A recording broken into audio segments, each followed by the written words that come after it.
En este video queremos mencionar un par de cosas. Por un lado, pensar un poco en general cómo uno encara la demostración de un cierto resultado y sobre todo cuando uno no sabe si es verdadero o falso. Es decir, cuando el enunciado lo que nos dice es, decidí si tal cosa es verdadera o falsa. En caso de ser verdadero, justificarlo adecuadamente y en caso de ser falso también. Nos toca como un primer momento de explorar, como para ver para qué lado nos vamos a jugar. Porque si nos vamos a jugar a intentar demostrar, hay toda una lógica que vamos a tener que seguir que es distinta si nos vamos a jugar a tratar de mostrar que es falso. En el caso de que algo sea falso, creo que todo el mundo tiene claro que lo que hay que hacer es mostrar un contraejemplo, ¿no? Y que el contraejemplo se construye dando un caso concreto, con números, con fórmulas, con funciones, con lo que sea, que cumpla la hipótesis de lo que nos dicen y que no cumpla la tesis. O sea, esa sería como la estructura de los contraejemplos. Que no es fácil encontrar los contraejemplos, pero uno sabe que tiene que buscar por ahí. En el caso que uno se convence que un enunciado es verdadero y va a intentar hacer una prueba, en el escrito de la clase de esta semana nosotros les contábamos que es distinto demostrar de mi puño y letra, es decir, me ponen a mí algo delante que yo tengo que intentar demostrarlo, eso es diferente de tener una demostración que hizo otro y yo tratar de entenderla. Entonces, acá estamos poniéndole el foco a cómo empiezo a pensar, cómo empiezo a demostrar algo que no lo tengo hecho, cómo empiezo a generar una demostración propia. Lo que hicimos hasta la semana pasada fue tratar de entender demostraciones que hizo otra persona y vamos a seguir con las dos cosas, vamos a seguir tratando de interpretar textos matemáticos que presentan enunciados, definiciones, demostraciones, pero a su vez vamos a ir viendo cómo ir mejorando en esto de demostrar algo de mi propia mano. El plan acá es contar algunas cosas en general y después voy a retomar la tarea de límite de sucesiones que había quedado pendiente para hacer algunos comentarios y volverles a pasar la pelota, volverles a dejar el tiempo y el espacio como para que intenten mejorar el escrito. Es decir, no les voy a develar acá cómo se resuelven los ejercicios que habían quedado de tarea y que a muchos ya les hemos escrito algunas pistas de cómo seguir pensándolo.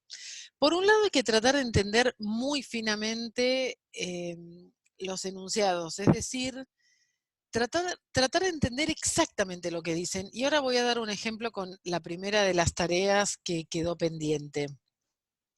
Cuando uno está en la disyuntiva de no saber si es verdadero o falso, dar ejemplos suele ser una tarea que ayuda. Es decir, uno se constituye por un rato en una máquina de pensar ejemplos distintos, muy simples, muy raros, muy extremos. O sea, como que pone a prueba el enunciado. Si lo pongo a prueba con distintos ejemplos raros, casos atípicos, casos inusuales, valores extraños y sobrevive, es decir, pasa la prueba, podría uno empezar a creerse que capaz que sea verdadero. Y si con alguno de esos ejemplos extraños falla el enunciado, bueno, ese es la punta de la construcción del contraejemplo. Hacer dibujos y esquemas ayudan a pensar. Yo acá a propósito no incluí esquemas ni dibujos, pero les voy a dejar pistas para ver si a ustedes les salen a hacerse esos dibujos o esquemas que los ayuden a pensar en los casos que estamos trabajando. Cuando uno, supónganse que se convenció o cree, tiene la conjetura de que un cierto enunciado es verdadero, hay que tener como un primer plan de cómo voy a hacer para demostrar esto. Es decir, tengo que tener alguna idea antes de ponerme a escribir.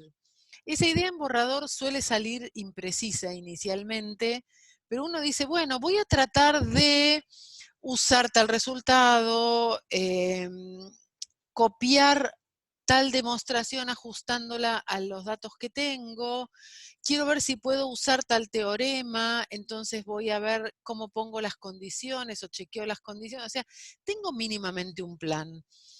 Con ese plan uno trata de avanzar en borrador hasta que finalmente uno decide que ese camino efectivamente lo convence a uno que puede llevarlo a una demostración correcta, y ahí viene el momento de empezar a escribir lo matemático con cuidado. Y va también lo personal, el estilo de cada uno, cómo se lo cuenta al otro. Yo suelo decir que uno en general, a mí me gusta la idea de tratar de ser lo más claro posible.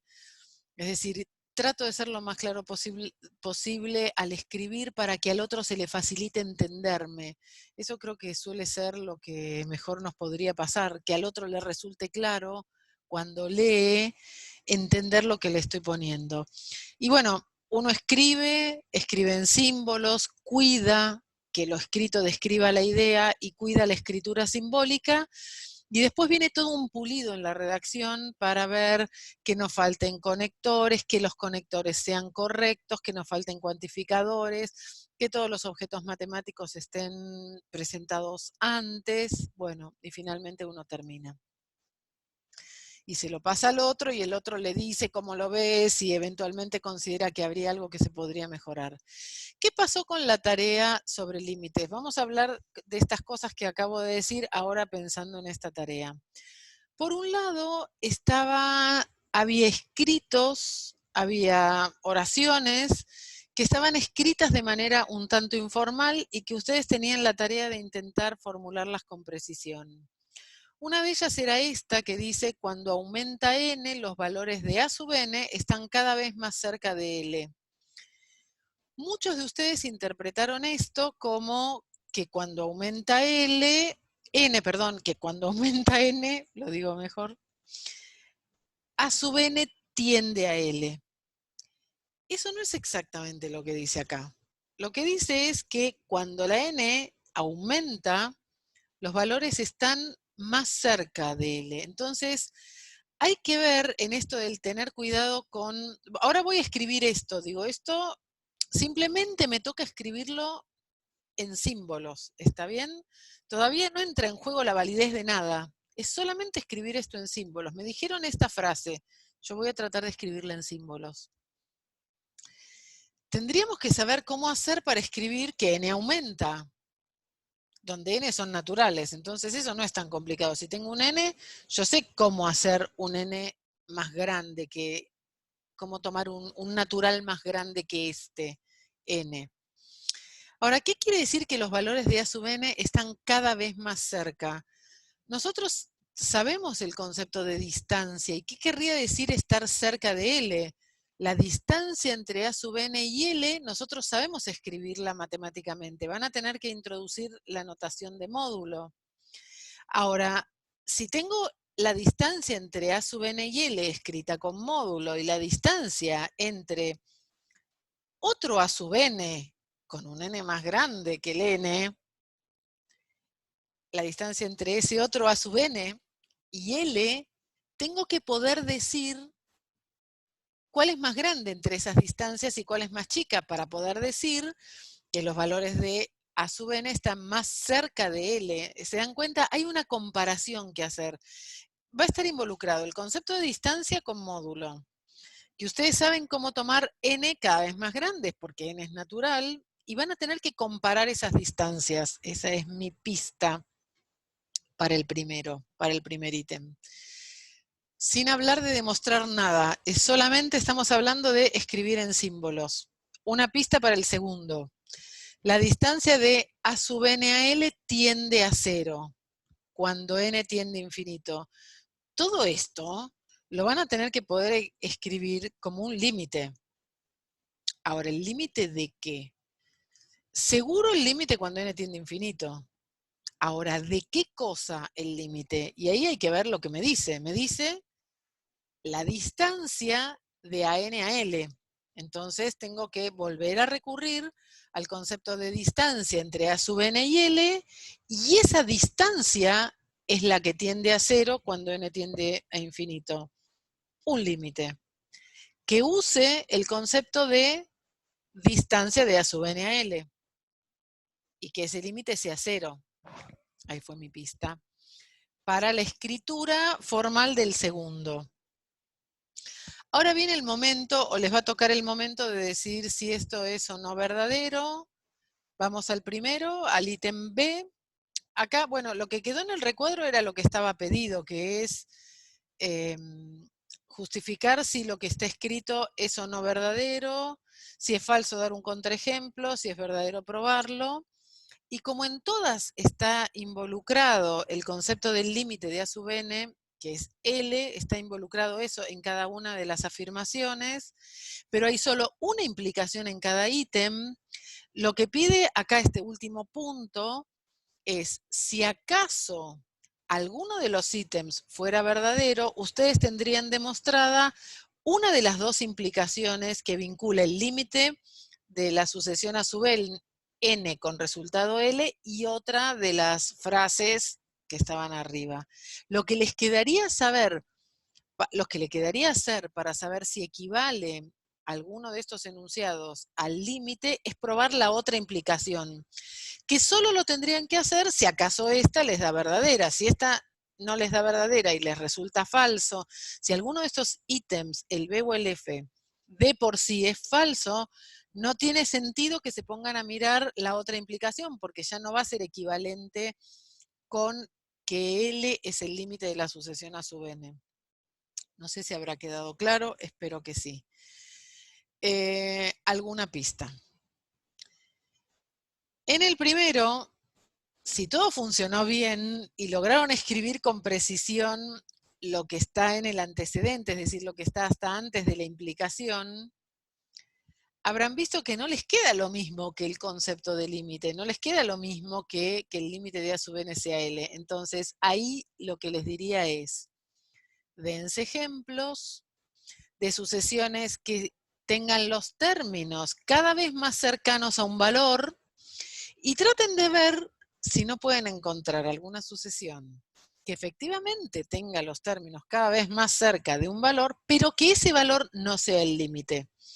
Si logran eso, habrán logrado un contraejemplo del primer enunciado y entonces estaría resuelto. Les quedaría escribirlo.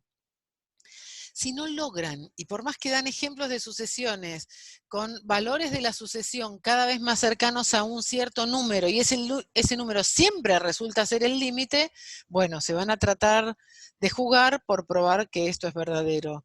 Piensen ejemplos extraños, ejemplos donde la sucesión se acerque a valores y eventualmente jueguen con ese L y con el resultado del límite de la sucesión a ver qué pasa. En el segundo caso, yo creo que una pista que les puedo dar es, me parece a mí, que cuando hayan escrito formalmente lo que estaba aquí, el ítem 2, la distancia de A sub n a L tiende a 0 cuando n tiende a infinito, en el momento en el que les toque probar el ítem F, que es que cuando eso pasa, entonces el límite de la sucesión es L y decidir si eso es verdadero o falso, a mí me da la sensación que escribiendo el antecedente simbólicamente, este enunciado se les va a develar claramente en si es verdadero o falso y al pensar en qué significaría demostrar si esto es cierto, les va a resultar como fácil e inmediato la argumentación de lo que resulta.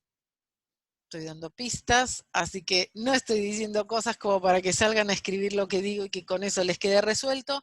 La idea es ayudarlos a seguir pensando en esto. Con el ejemplo este de Jaimito, todos ustedes tienen claro que el límite es 2, así que el límite no puede ser raíz de 3. Tenemos que en nuestro contexto de números reales el límite es único, así que si es 2 y nosotros somos capaces de probar que es 2, no va a ser raíz de 3. Y entonces la idea es cómo mostrarlo. Yo traje acá como para recordar la definición de límite que está acá escrita, de límite de sucesiones que acá queda escrita. Y lo que vamos a tratar de hacer ahora es pensar cómo sería negar esta definición, es decir, ¿qué querría decir que el límite de una sucesión no me da L. Ahí hay dos caminos. Una es hacerlo intuitivamente, es decir, intuitivamente te explico qué quiere decir que el límite no es L, y la otra es hacerlo simbólicamente, es decir, tengo el enunciado en símbolos, sé cómo se niega en matemática, sé cómo negar lo simbólico, ni pienso en el concepto y voy como negando, como si uno dijera, como un procedimiento. Tomo los símbolos y niego. Voy a hacer las dos cosas con ustedes. Para la negación intuitiva, voy a agarrar el ejemplo de la sucesión de Jaimito, y para la negación simbólica me agarro de la definición. Empecemos por la negación intuitiva. Entonces tenemos una sucesión cuyo límite es 2, ustedes saben que el límite es 2 y que no es raíz de 3. Raíz de 3 no es el límite. Entonces, ¿qué querría decir intuitivamente que raíz de 3 no es el límite? Tendríamos que encontrar un valor del épsilon, 1, un valor del épsilon, para el cual no haya manera de encontrar un natural a partir del cual todos los siguientes términos de la sucesión estén en esa franja alrededor de raíz de 3. Porque la definición de límite me decía, si vos, cualquiera sea el épsilon, siempre podés encontrar un natural a partir del cual todos los siguientes términos de la sucesión tienen sus imágenes en esa franja, es que el límite es ese valor. Entonces, que el límite no sea raíz de 3 nos obliga a encontrar una franja alrededor de raíz de 3 del supuesto límite, que es falso en realidad, una franja alrededor de raíz de 3, de manera que no haya manera de encontrar un natural a partir del cual todos los que siguen se metan en esa franja. Nosotros sabemos que lo que va a pasar es que si la franja es flaca y deja fuera al 2, perdón, que es el valor del límite, con un épsilon chico, todos los términos se nos van a meter en una franja alrededor del 2, no de raíz de 3. Entonces, hay que jugar con esos entornos. Es decir, si yo tomo un épsilon 0 tan chico como para que el 2, que es el límite de verdad, quede afuera de esa franja, yo sé, como el límite es 2, que para una franja chica todos los términos se me meten en ella, para cualquiera en realidad.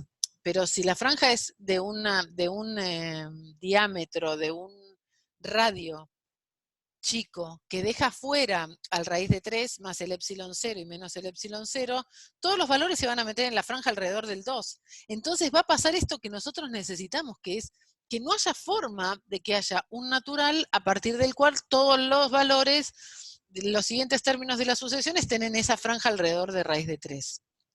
Dicho por la positiva, tenemos que encontrar un épsilon 0 para el cual cualquiera sea el natural que tome, siempre hay algún natural que se escapa de esa franja de centro, raíz de 3 y entorno épsilon 0. El punto entonces está en darse cuenta cómo elegir el épsilon 0, y para ahí va la ayuda que les digo de jugar con el 2, que ustedes saben que es el límite, el raíz de 3, que saben que no es el límite, y jugar con franjas. Ustedes saben que cualquiera sea el radio de la franja alrededor del 2, siempre van a tener un natural a partir del cual todos los términos siguientes de la sucesión se meten en ella. Entonces jueguen con ese espesor y con el ancho de la franja alrededor de raíz de 3 para mostrar que no hay forma, que no hay ningún natural que cumpla, que desde él en adelante todos los términos están en esa franja de centro raíz de 3 y algún épsilon 0 que ustedes van a tener que dar. Ahora vamos a negar simbólicamente. Simbólicamente. Tomo, miren, me lo voy a traer acá para que les quede a la vista las dos cosas en este momento que yo les estoy hablando y grabando. Entonces, acá tengo las dos. Tengo la definición, es esta, la que dejo pintada es la definición, la acabo de copiar de arriba, lo vieron delante de ustedes, la pinto, ¿a dónde me fui? La pinto nomás, y entonces vamos a negarla. Miren, sigan el mouse. Que el límite no sea L, ocurre sí, solo sí, Niego el para todo diciendo existe un épsilon. Niego que para todo épsilon mayor que 0 pase algo, es que existe un épsilon mayor que 0 tal que esto que está acá no pasa. Que esto que esté acá no pase, ¿qué quiere decir? Que no pase que existe un natural tal que, tal cosa, quiere decir que todo natural no cumple esta tal cosa. ¿Qué quiere decir que no cumpla esto que estoy señalando? Que no cumpla esto quiere decir que existe un natural, ahí negué el para todo, tal que no pasa esta implicación. Y que no pase una implicación significa que esto sí ocurre y esto no ocurre. Esa es la negación de una implicación. La negación de P implica Q es P y no Q. Entonces, esto sí ocurre y esto no. ¿Se dan cuenta que yo, este paso que acabo de hacer delante de ustedes, lo puedo haber hecho sin pensar qué es lo que esto me queda diciendo, qué es lo que estos símbolos me quedan diciendo? Ahora los voy a interpretar y van a ver que vamos a llegar a esta misma interpretación intuitiva que recién les contaba. Que el límite no sea L equivale a decir que existe un épsilon tal que cualquiera sea el natural, siempre hay un natural mayor que ese N0, tal que la distancia entre los términos de la sucesión, ese término de la sucesión, y L se escapa, es mayor que épsilon. Lo digo de nuevo. Que el límite no sea L equivale a decir que podemos encontrar un épsilon tal que cualquiera sea el N0 en el que me pare, nunca pasa que los siguientes términos quedan en esa franja. Entonces siempre hay un natural, existe un natural mayor que ese N0, y que el término de la sucesión se escape de la franja, quiere decir que esta distancia se hace mayor o igual que épsilon. Bueno, ahí estamos. Solo una cosa más y ya tienen que tener cuidado porque nosotros usamos usualmente el épsilon como admitiendo un valor genérico y el N0 como un valor particular y el N como un genérico que cumple esta condición. En la negación, todo eso queda al revés.